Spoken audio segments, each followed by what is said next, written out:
Question 1. What do you most need to practice? Not someday, but now, in order to live with greater wholeness, depth, and truth. I told you that was a hard one. I think that was a hard question. Yeah, but so much comes to mind. I'll start. My answer is simple. It's doing more of what I know I'm supposed to do. David, you started to answer that one. Sorry. It's okay. I find that I want to spend more of my time internally in silence, Oh, which sometimes is easier, sometimes it's harder, but it's something I aspire to. yes. It's even nice just hearing that said. Oh, thank you, Berta. That's beautiful. Thank you. Yeah, I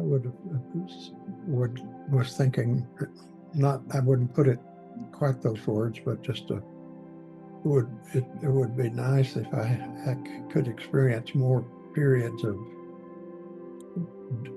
detachment. I mean, to the extent you pay attention to the news, you hear that Trump did this, or some soldier at some fort starts shooting other soldiers. I mean, it's just, there's so much bad news.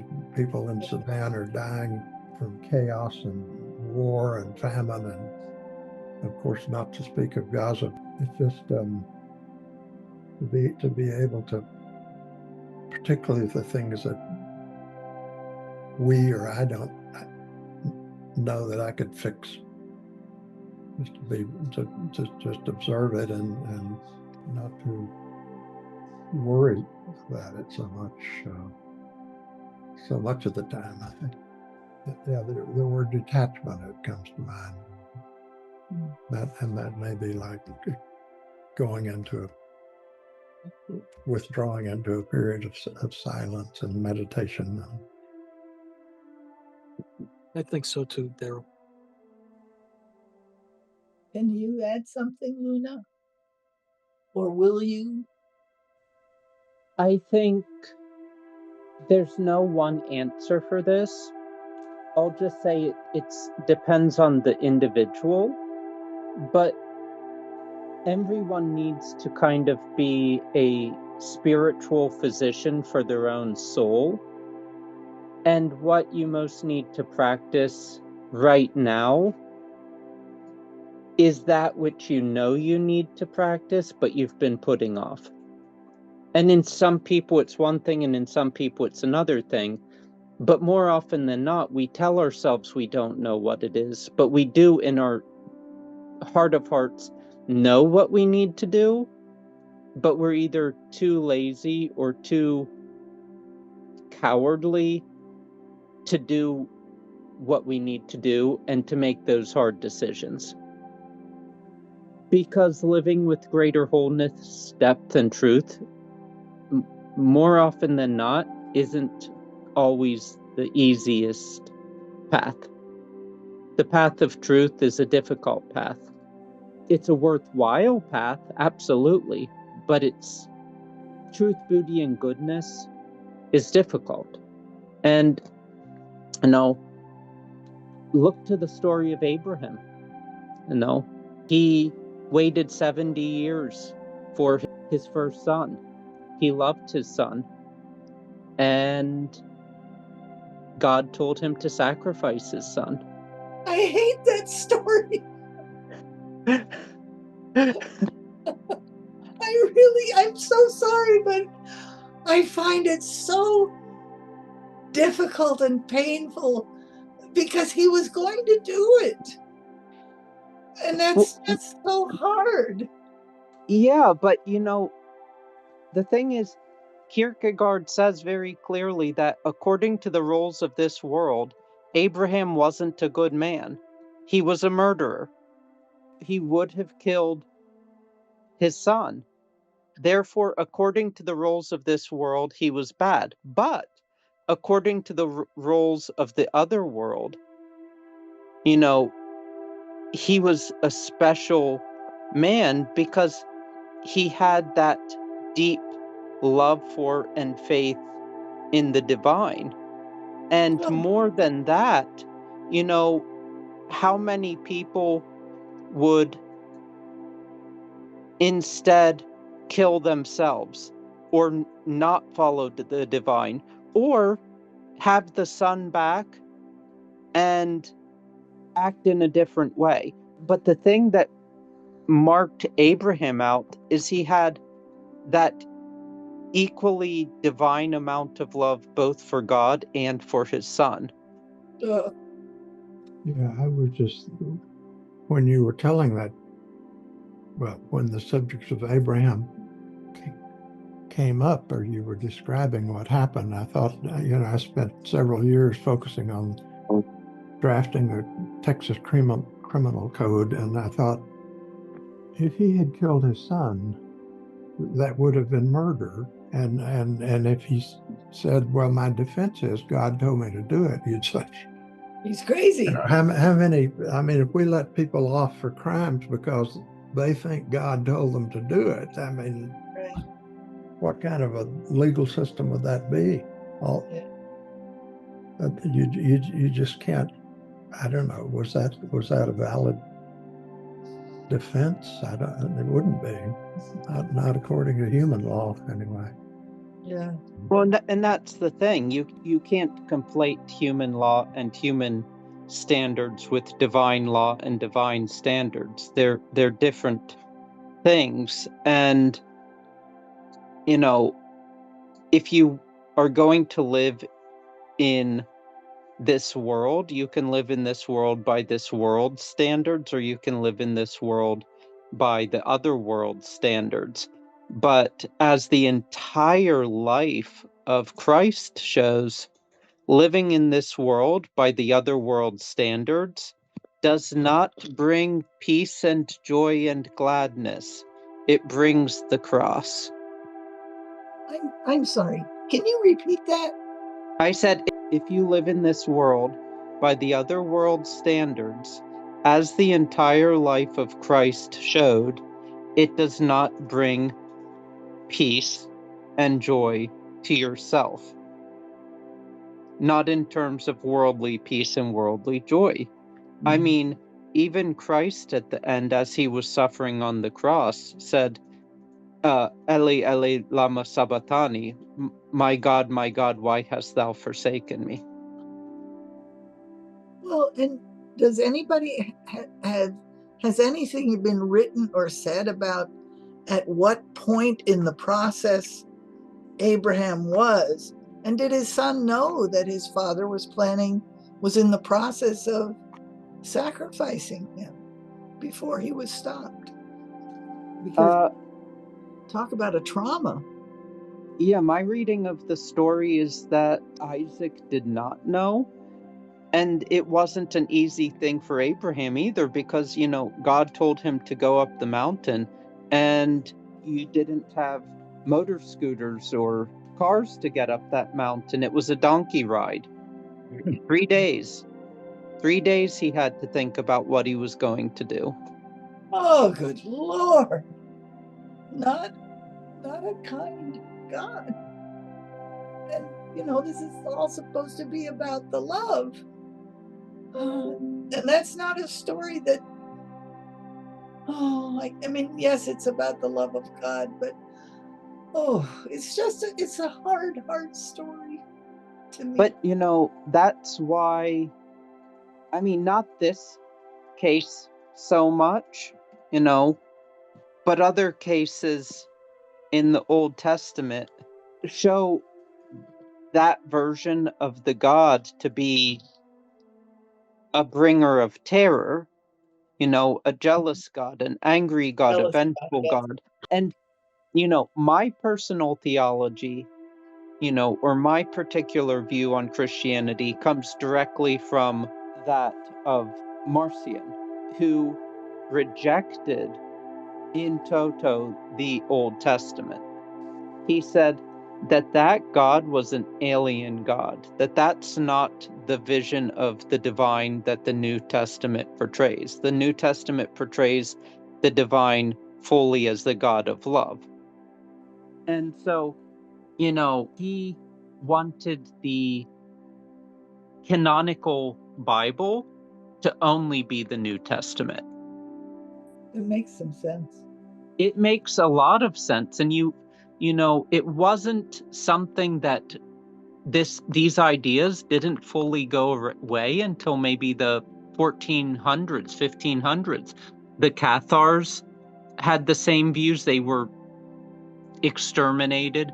The Bogomils in Bosnia, they had the similar views. Actually, they have. You say similar views. They all thought that the Old Testament should just be regarded as heresy or a false religion. Well, I wouldn't say so much that they viewed it as heresy or a false religion. You know, I wouldn't put those kind of dualist views into their heads. I would say it's more along the line of the way the Quran, you know, portrays previous scripture, in the sense that, you know, there's some truth here. They're nice stories. You can learn from them, but they shouldn't be put down as canonical books that have equal validity with the words of Jesus. On the other hand, when you follow from the Old Testament to the New, when Christ died on the cross, he was doing what he was telling Isaac to do. And that's a horrible story too. And you know what? As much as I love the ancient religions, you know, they have horrible things too. In the Upanishads, there's one chapter in the Burhad Aryanaka Upanishad where it specifically says, "And if the one you desire does not desire you, chase her, even if you have to chase her into the forest and rape her and beat her." That's in the Upanishads. Oh, good Lord. In ancient Greek mythology, there's all sorts of horrible things happening, like Zeus taking the form of a swan and raping various human beings. That's just bizarre.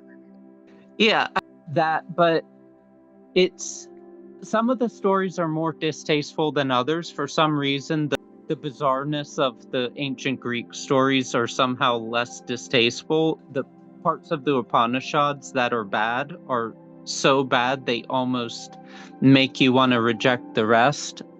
Some of the parts of the Old Testament, where it's like, if this person does this, kill them. And if they do this, kill them. And if they do this, kill them. Where it goes on for page after page after page after page. Let me interrupt. You know, before the others, David and I were talking about the fact that he's in a few minutes now, when we wrap up, he's going to be going to a class on the Upanishads. Is anything Luna's saying consistent with what you know about the Upanishads, David? Well, I haven't studied the primary material from the rishis, the primary Vedic lectures. But most of what I've been exposed to, like saying the Gita, it's a reflection of life in the Bronze Age. And there are a lot of things that happened in a very brutal way that we just cover up now. Like, look what's going on in Gaza.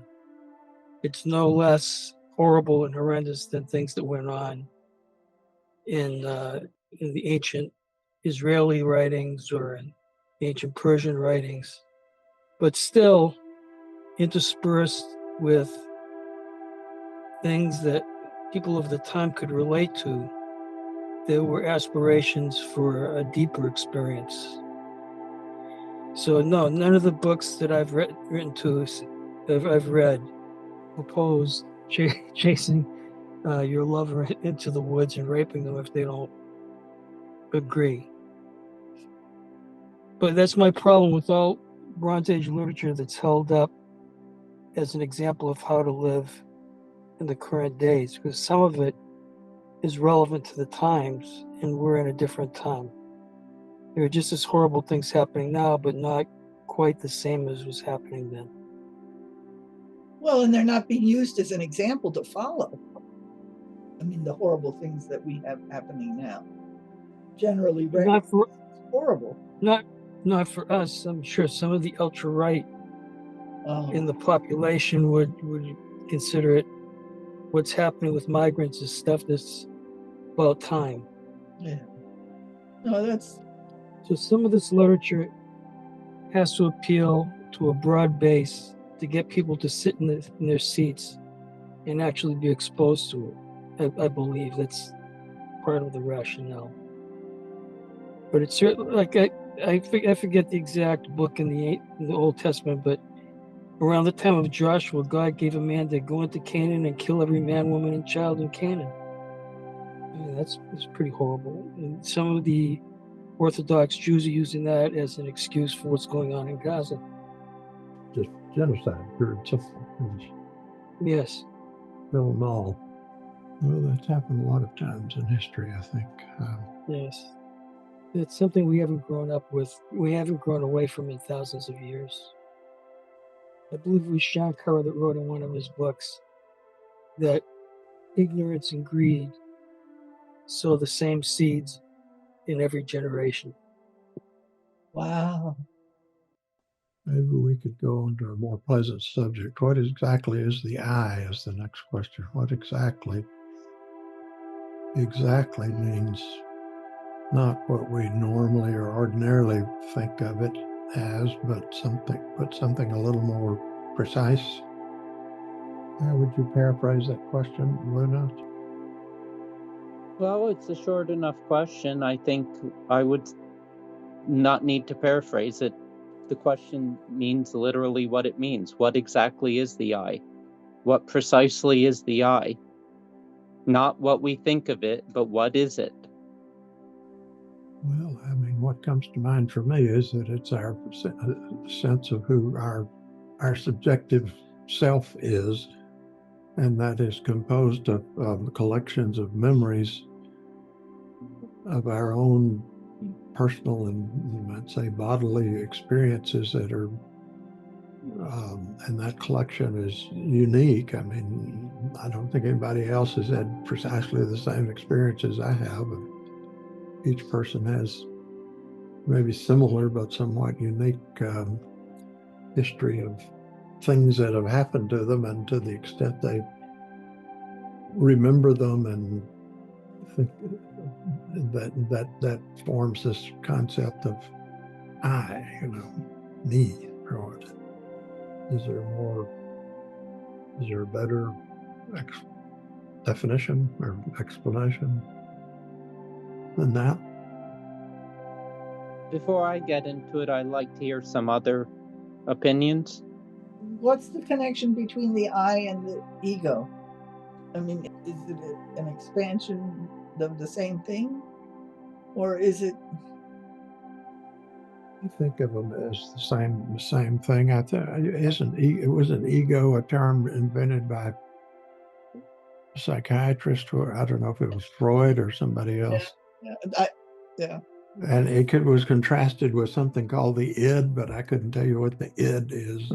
Does anybody know the distinction between the ego and the id, and is that pertinent to this question? Yeah, it reminds me of that space movie and the robot. Oh, Forbidden Planet. Yes. Yes. Terry's favorite. Yes. Well, what I understand of the id is whatever is not the illusion of the ego being the agent, whatever doesn't participate in that can be said to be the id is the agency in the unconscious. So the id is unconscious agency. Anyway. But the ego is conscious agency, is it? Is that? Well, the ego, for me, the ego is a conceptual representation of a sense of individual agency that really isn't there when you really look at it. But to relate to the relative world, you have to represent that part of yourself. To relate to the... Well, because the relative world all believes in agency of the individual. And agency just means the capacity to act out of a sense of freedom, or out of actual freedom. Yes. Agency. Yes. That I can do things on my own accord, and because I am independent and free to do things or not do things. And Yes. One of the great philosophical questions of the ages. so, but the question Berta raises is the I and the ego just two different words for the same thing? The ego is a noun. I is a pronoun. That's a difference, I suppose. Oh, wow. Hadn't thought of it from a grammatical point of view. Well, in this case, it would be a noun. The way you ask the question, the word I is a noun. Yeah. Yeah. It would be synonymous with the self. But what is the I? Is the I the lower self? Is the I the higher self? Is the I, what you said, the ego? What is the I? Well, some people said the I is nothing. It's an amalgam of biochemical functions that gradually come into existence and then cease when the body dies. Other people would say it's, an amalgam of the ego, id, and superego. And other people would say that it doesn't exist, it's imaginary. My view personally is that the I is something transcendental that is like a bridge between this world and the next.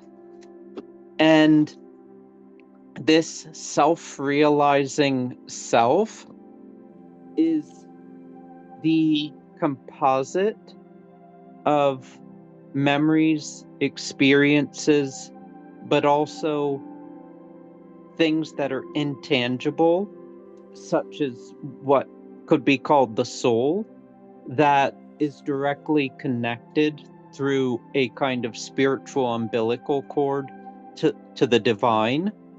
And the thing is, if someone says, but when you die, then your memories die, or when you die, this and this dies.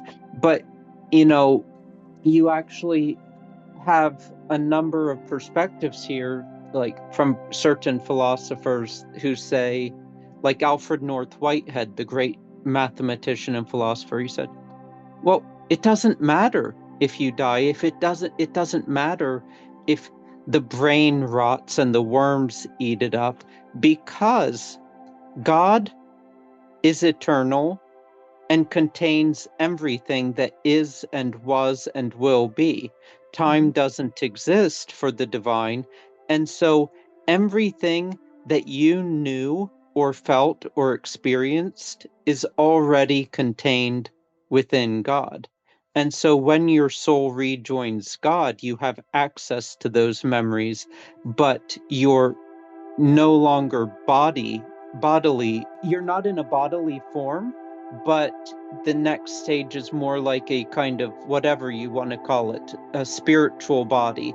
But at any rate, whatever it is, and I don't want to get into that, yourself can still remain the self and the I within the divine.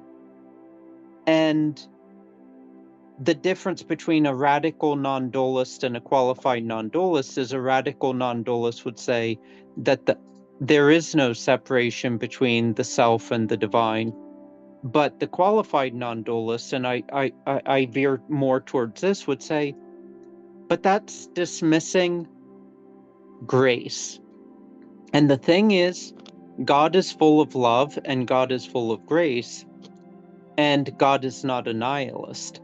And so God created beings in order to be known, but through his or her love allows them to exist in perpetuity, in increasing closeness to its presence. And that it's not a necessity of the divine, but it's the overflowing abundance of love and grace that allows it to happen. I'm sorry, folks, I gotta leave. I'll see you on Tuesday. Well, good to see you. Thank you, David. Good to see you guys too. Have a good weekend, all. You too.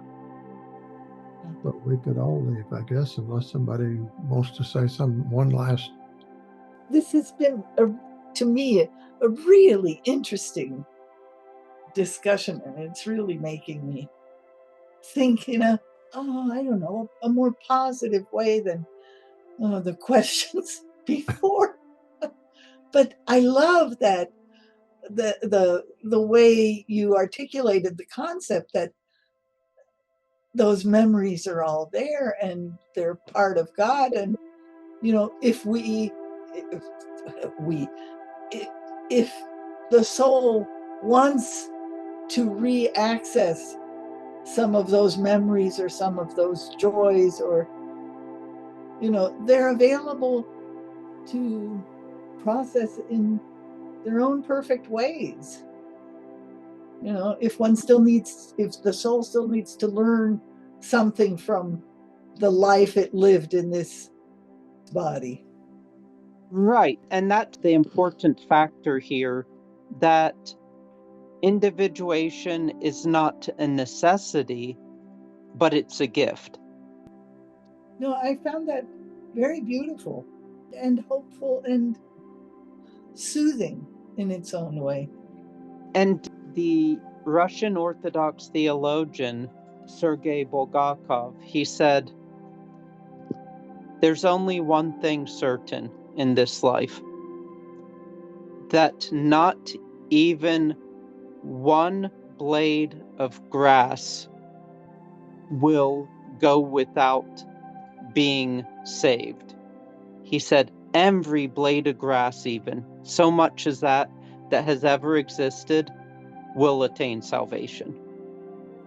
So salvation for a blade of grass means that it's when the grass dies, it turns brown and then disintegrates into something that makes soil.